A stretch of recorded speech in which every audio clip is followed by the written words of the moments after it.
All right, here we go.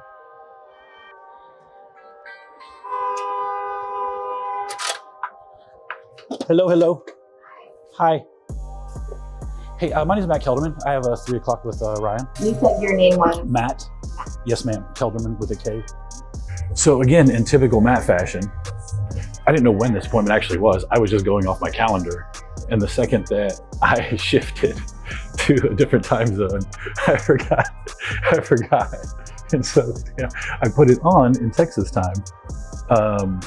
And it's now New York time, and my calendar does not account for that.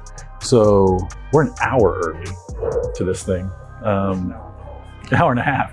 I wanted to be a half hour early because that makes sense. Now we're an hour and a half early, and yeah, this is what I do. Pretty much fucking mad consistently.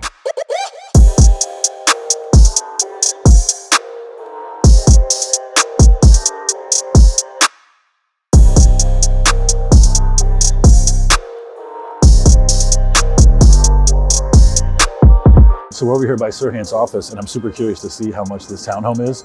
He doesn't have it listed, which he probably doesn't care about, but I think it's funny. It's literally like half a block from his office. So I wanted to see, just out of curiosity, because they've got a QR code on here, which is nice. All right, 514 Broome Street. It's 2 bedrooms, 2 full baths, and 2 half baths. Currently listed for $7.25 million. Soho, New York, folks. 1 hour later. Okay, so let's try this again.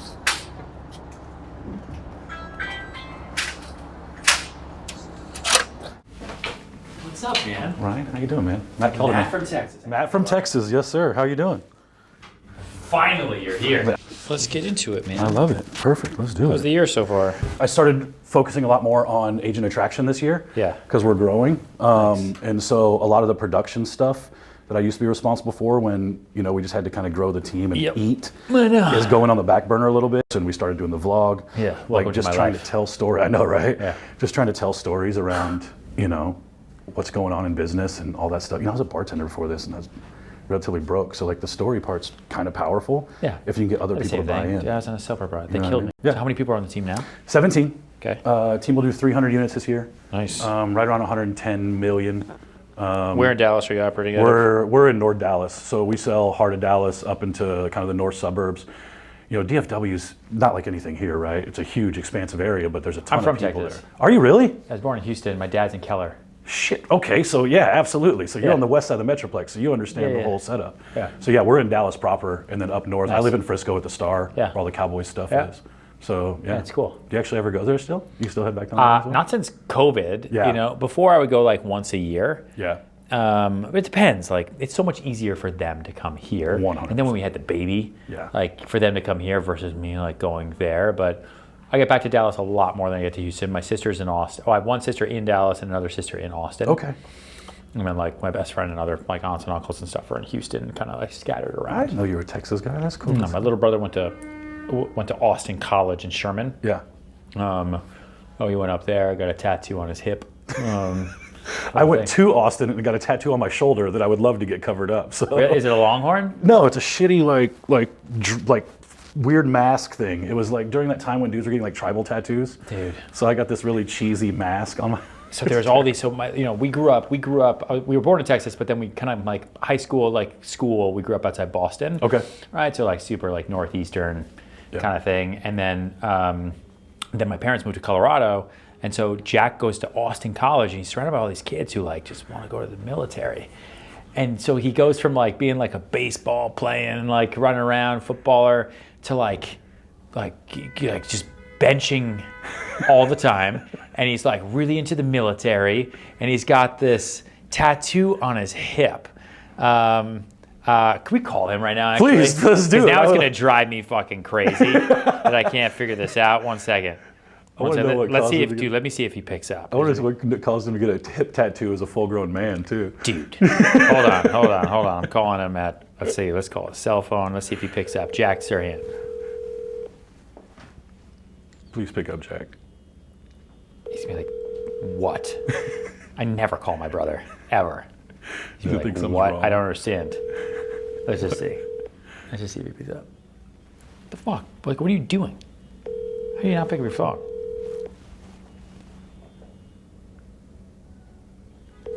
All right, well, he'll call me back. He will. All right. Hopefully he calls you back while we're still here. But I don't know. Yeah, I don't know what. I can't remember what it is. But it's something ridiculous with like a bald eagle wrapped in barbed wire or some bullshit. What year did you get into it?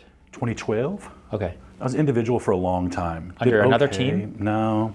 Really small boutique brokerage. I joined it because they gave away a free iPad after you did your first 2 deals. Nice. That was the whole reason I joined the brokers in the first place. And I was still bartending So it at the worked time. for them. Yeah. It worked out great. I was still bartending at the time. And then I went to Ibiza with a friend in September of 13 and came back and was like, I quit restaurants. Like, I'm not doing this anymore. I've got to figure out some way to make this my life where I can just travel and do stuff. Yeah. Because I thought real estate was like just all free time and you work for yourself and like whatever. So quit the restaurant thing and then just went full time and kind of took a while to figure it out. And then we started the team in January of 18. Okay.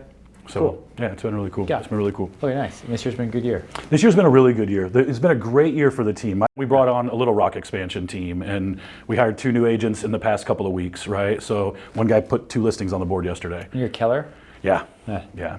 You know, and that I always tell people too, like the brokerage part of it's really irrelevant to me. I'm in alignment with people. I just want to be around people doing bigger stuff now. Like I've just learned like the value of time so much in the past few years. Yes. And so, you know, I probably spend about $6,000 a month just in coaching and personal development. And Sure. I'm fine with that because my life's at a better place and I'm making more money than I was. You know how expensive like law school is? Oh, it's unreal. That's what I talk to people about all the time. Like I spend money on personal development every single month. And it's like, so like every other business, you have to spend hundreds of thousands of dollars to get a degree, to get the job in the first place, to go and make money. Our business, you can make money day one, but don't throw out the fact that you need higher education. Absolutely. It's just not like an MBA. Exactly. Right? Yep. So you got to invest in yourself. Otherwise, you're going to go 10 years trial by fire and maybe it works. Yep. Versus just going to people that have already done it and say, tell me what to do and how to do it. And is this right? Oh, no? Okay, thank God. Like, I'll save money there. Yep. The amount of people that come here and tell me their business plan and I just have to like vomit on it and then tell them good luck. Yeah. Right? And they're like, what? But I was just about to hire those 70 people. I'm like, whoa.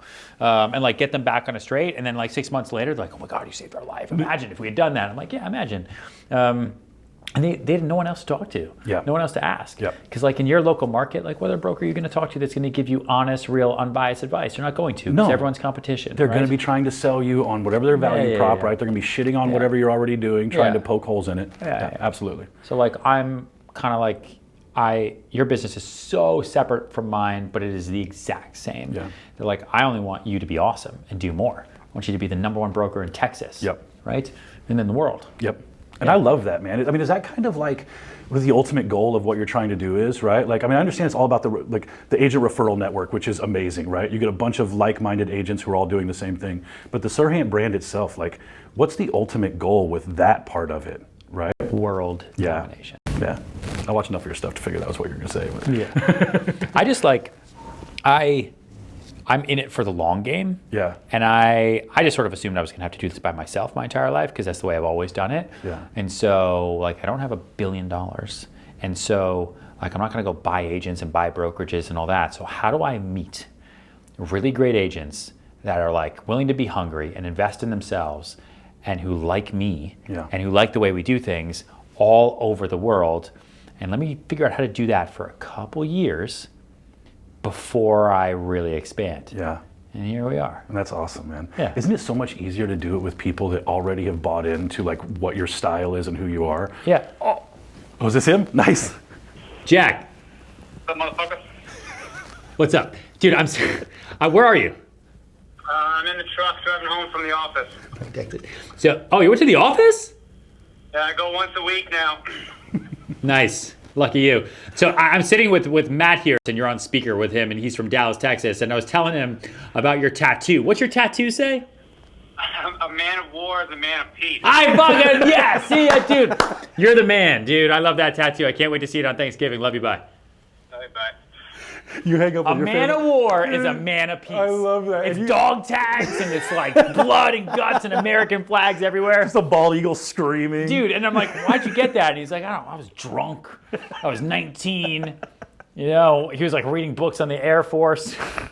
You hang up with your family the same way I do. I get the other conversation, just like, love you, bye, and just Yeah. gone. Right? Yeah. I'm out. Dude, even if I told him you're on speaker, he would still answer, "What's up, motherfucker?" Of course he or would. something insane. But that's like, it's almost parlays perfect what you're talking about. Like, if you're authentically yourself through all of this stuff, people are so attracted to that. Like, I'm 42 now too, so I really just don't have an exponential amount of time to like bullshit people anymore. Yeah, man. Listen, you know? it's your personal brand is who you are as like authentically you. Yeah. Right? The biggest hedge fund in the world, Ray Dalio, right, runs Bridgewater Capital. Yep. He wrote that huge book. He signs every letter and every email authentically yours. I love that. Right? And he does that for a reason. Yeah. And so I think that like no matter who you are, same thing with me. Like everything that I do is definitely not for other people, not for everyone. And I definitely lose business because I dance around on the internet or I do TV or whatever. And you're like, oh, you don't take yourself seriously. It's New York City, right? That broker's got the actual private client network. I'm like, all right, fine. I guess I'm not selling that, but I'm gonna sell these 10. Yeah. And it's fine. I think that's crazy. You still deal with the same stupid ass objections we deal Dude, with. always, Like, man. I get people who are like, you don't sell houses in McKinney. I'm like, I live 10 minutes away. Yeah. You know what I mean? Like, you're still dealing with the same type of conversations, even. You have to justify our sales all the time, like Fifth Avenue, Park Avenue, Madison Avenue. Like those people, they don't give a shit about everything that we do. They're like, you're where in Soho? Like, yeah, we live in the same city. Exactly. They're like, what have you done on this block? Like, I don't know. I'll email you because they could also hire an agent, of course, who like just does that block and has been doing it for 52 years. And it is what it is. So like I met Gary Vee a long time ago, and one thing that he said that he talks a lot, but one of the things that he said that really stuck with me was he was like, I waste no time on closing the unclosable. Really? Yeah. He's like the big fish. He's like, if I think I can get it, I'll go for it and try for it. I waste absolutely no brain damage on trying to close something I don't think I'm going to close. Because there's too many other options on things that I know I can close. Yep. That I want to just increase my rate of return. Yeah. Why would I go and try to pitch a $50 million townhouse on Madison? I could do it, but why fight for it? Why go through this? They're going to go with 3 people. Yeah. Unless I've got some sort of personal connection and I know I'm getting it, which Yeah. would be awesome. Yeah. But if I don't, then like I'm not going to sweat it. I'll still do it because you never know. You don't know who the person knows. I'll go on every single pitch, but I'm not going to bank on it. I'm not going to count on it. And when I don't get it, I'm not going to cry about it. Yeah. Because hey, I got an opportunity, and I wouldn't have fucking hired me, right? Because I don't know. Like that's what they do. Yeah. And it's a totally different market. Yeah. But I'm going to get a smaller house that's up there, prove that I can do it, and then get a little bit of a bigger house, then a little bit of a bigger one, then a little bit more expensive. Yeah. And then in a year, then I'm going after that big one because I can sit there and say, I just sold this, and this. Yep. Right? And that's any market you go into. Same thing with McKinney. Anything. Whatever. You said something in a video the other day about your brand stuff, and this was literally the only canned question I came with because I was really curious about this. You said in the video that like you spent so much time focusing on the mechanics of real estate early on and you wish you had focused on your brand so much earlier. Yeah. And I think I understand why, because it's pretty obvious what your brand has done for you now. But can you think back to where you specifically missed early on that you should have hit that made you think that thought? Yeah. Because I'm really curious about that, because building a brand is hard. Being consistent on social media is hard. Yes, man. So like, I think a lot of early agents and entrepreneurs and people in your position trying to set up teams are going to spend a lot of time setting up office. Yes. Which is a disease. It is. Right? It's analysis paralysis. Mm-hmm. You're going to get really excited about all the busy shit you're doing. Yeah. Right? You're going to get your team member, you're going to be setting up, you're going to be training, you're going to be doing this, you're going to be setting up the wires for the TV that's now in the office, and you're going to be like, oh, I'm building a company, and it's all fucking bullshit. Yep. Right? I spent a lot of time, like, I guess I kind of wish I had like actually done it back then, but I spent a lot of time working on like a CRM that wasn't for me, and like CRMs are only as good as your ability to follow them. Your ability to follow it. Yeah. Otherwise, you got to find someone. And like, I just think back to those hours and hours and hours, and like there was a much more efficient way to do that, and I should have used those hours in a better way. I also, listen, it's part of the story, right? We all have stories, but like I spent way too much time on the streets. Like I spent way too much time just prospecting for cold people at Starbucks and like the stores and the gyms, and it took a long time for me to make that worthwhile.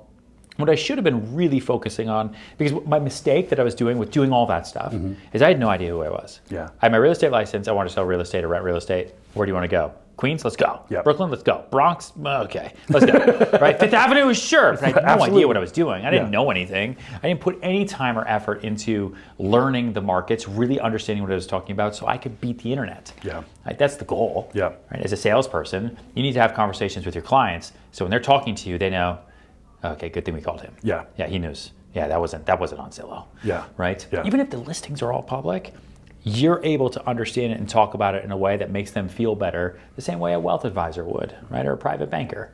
I don't understand like stocks and earnings and all this shit, but that's why that guy's gonna say, no, that's not a growth, that's it, but Yeah. And so I spent a lot of time just out there working and hustling and doing all like the grind work because I thought like this is what I'm supposed to do, without any idea of who I was personally or what the fuck I was actually pitching.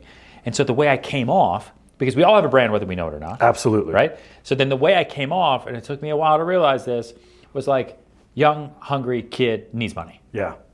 Almost desperate. And that was my brand. Yeah. You know, and I think I played it off okay, but I definitely was young, hungry kid who needed money. Yeah. Those were like my 5 things. And I wish I had taken a step back and actually thought more about, okay, what am I like when I meet people? How am I? What am I telling people? What is my value add? That I'm hungry? Now, I got lucky, and I ended up being in a couple situations where my 5-part terrible personal brand actually worked for me. Sure. But for everyone I talk to, I'm not banking on anyone to get lucky. So I want people to like skip over that stuff because most of the time it's just going to all backfire. And it did on me a handful of times. Yeah. And had I start thinking about like, all right, what do these people actually want? Let me actually think about the customer and not just think about me, because I'm spending so much time thinking about me. I need to make money. I need to make a commission. I need listings on my website. You know, I need clients. I need to run open houses. What is it? What do the people actually want from me? Like, why would you use me? Like, why would you use me? I got to be smarter than the internet, and they got to feel confident in saying that they work with me. Yeah. And that's when I was like, oh, I don't know if anyone's actually going to be excited to say they work with me. So I've got to really figure this out, and I've got to start from the bottom up. And that's when I then went back and was like, okay, I need to really focus on what I'm the best at right now, which then at the time was like college kids, because I was one of them, okay? And at the time was like moms. Yeah. For me, right? And so I'm going to focus on those. I want them all to talk to people because they'll all love me because I'm like them and I'm like their future self. Yeah. How do I then make those part of my brand and now grow them so that one of them decides I can work with the husband and then I'll start to grow, and then one of them will say, oh, well, my dad wants to buy me a place, and I'll start to grow. And that's kind of how it started to morph from there, and I had a much better understanding of how I am perceived by the world, and that perception is reputation, that reputation is brand. Absolutely. And I would have saved a lot of like footsteps. Yeah. Right? And actually treated it like a business. I think that's the other thing, like high level. I am not a real estate agent. I don't wake up a broker, I wake up a brand. So how do I think about that top line like JP Morgan? Yeah. Okay? I am all things. I am the entire C-suite. So how do I think about that? And what am I going to balance out my day? And that's a big part of the course and the book was like, all right, no one's ever going to tell me how to do this. So I don't know what a CEO does, but I know that I need to find business. So I am a finder. Finder, keeper, doer. That was when I was 24. That's like awesome. Figuring that out. And then setting up the follow-up process was really, really important. And I would have saved like 3 years of my life. Yeah. The follow-up part, I think, is where I've lost, and I think most real estate, that's where I've lost the most business in my career. People say yes to you. They know you. They like you. The timing's just not right. And somewhere between and then you get that busy yes. And you're like, oh, fuck, 2 years ago. I know. And then my follow-up shit with them, right? So, which is my job, right? I tell people now all the time, they're like, oh, I'm sorry I missed you. I'm like, it is not your job to follow up with me. It's my job to follow up with you. And that's what I tell agents all the time too. They're like, but they didn't email me back. I'm like, you're the dentist. It's your job to say like, Nancy, you need a cleaning. And then they're going to say, no, fuck, you're right. Otherwise, no one comes to the dentist. Nobody goes right? to the dentist. So like, again, it's not their job. It's your job to be there, to be, top of mind. And if you do that and you're in front of people all the time and you're showing value and not just being fucking annoying, then if they don't choose to work with you, no harm, no foul, because they chose someone else for a reason that had nothing to do with you. Absolutely. Especially if you ask, like, hey, why'd you go with dipshit? Yep. You know? Yep. In normal words. Yep. Like, then you can learn. And maybe it is the T-shirt. I don't know, whatever. I ask that question all the time. I ask people just like, hey, I really appreciate you getting back to me. Is there any feedback, like something I could have done better so I can change this for next time? I think it's a hard question to ask because it sucks sometimes to hear. Yeah. Like you gave it your best and they were like, I lost probably an $18,000 commission check one time just because I didn't bring up staging, right? Something I offered, they just didn't need it. Their house was beautiful. And it came down to them trying to decide between me and another agent, and the other agent offered staging, and I was out. And I was like, okay, I can live with that. That happens to me all the time. You know what I mean? Yeah. It's like you don't bring up something that was never even part of the conversation, but someone else brings it up. And listen, I'm sure you've gotten things, and I know for a fact I've gotten things because I brought up stuff that no one else that they were talking to brought up, and they're like, oh wow, I think we have to go with you because you think of things that other people don't think of. And I'm like, good thing I thought of that thing. Good thing I just brought that up, right? Yeah, exactly. It's so encouraging to hear that you have those same kind of just like those mind fucks that everybody else has. It's all the same. It's just you then grow to have higher quality problems. Yes. The more business you do, the bullshit never changes. The work never changes. I don't work less now than I used to. Yeah. Because now you have higher quality problems. Yeah. You have higher quality car, house, relationships, costs, taxes, and now you gotta like keep it up. Yeah. Like, you're not gonna be okay if you do half the business next year, even though half the business next year was a fucking record year for you 5 years ago. Exactly. Right? But life changed. Like we all have to grow, and we can never take steps back. That's human evolution. That's why we're wired that way. Yeah. And I think you and I and everyone else that I work with is like, we're the types of people that drive up to a mountain, see that we can drive around it, get us to the same place, but well, I gotta see what's like. I gotta see what's up there. Yeah, I gotta see what's up there. Let's go check it out. Yeah. Right at the peak. We might die. And I saw that movie too. Most people die, but we're gonna check it out and it's gonna be great. And I'll still get down to the other side. And guess what? All those people will be in their cars, but they won't have what I have. Exactly. I love that, man. Right? How did the birth of your daughter kind of change some of your focus? Because like my son's 7 years old, and I know there was so much of what I used to do, right, that I don't do anymore, not just from a grind standpoint, but just why I was doing it. Did you find that, like, obviously having a kid changes your life, but from a career standpoint, or have you been able to keep those separate? Because mine gets real mixy. Yeah, it's all mixed. It's all synergy. It's all there. It didn't really change my day-to-day, to be honest. Yeah. Like my wife and her mom lives with us, and they take care of everything. That's awesome. I switched. It used to be that like Saturdays were an office day, and then Sundays I would do open houses, but if I didn't, then that would be an off day. So I switched it to where I stopped doing open houses totally. Sundays were my office day to catch up, otherwise I'm booked. Yeah. And then Saturdays are for the baby, 100% I don't work, unless there's something super important or I'm traveling. And I guess she just made like things real. Yeah. I went to high school, I went to college, Yeah. I graduated, came to the city. Like your mind doesn't really change. Yeah. Like when I moved to the city and like kind of was jumping around, like in my head I was still kind of like in college, you know? Like nothing happened where I was like, oh shit, I'm an adult, I'm real now. Yeah. And then you find a girlfriend, and then like I got married, and that was all fine, but like it was all sort of like part of the plan. I had bills and taxes and whatever, but then I had a baby and was like, oh my God, I am my parents now. Yeah. And then you realize like, holy shit, like this is real, and it makes it very real. And it gave me something else to work for. Like I don't really go to work every day being like, I'm gonna make my wife's life great. Right. Like her life is great. Yep. You know? And I'm just gonna work hard by default. But the baby, like I have to work harder. You know? And I remember when Amelia was pregnant, she was home, obviously, all the time, like preparing, you know, nesting. And it was just like insane to watch. Like she went from being someone that would never do that to all of a sudden, like the body just turns on, and it's like, holy dude, like the human body is wild in the way that just like clicks things. Grow baby, nest.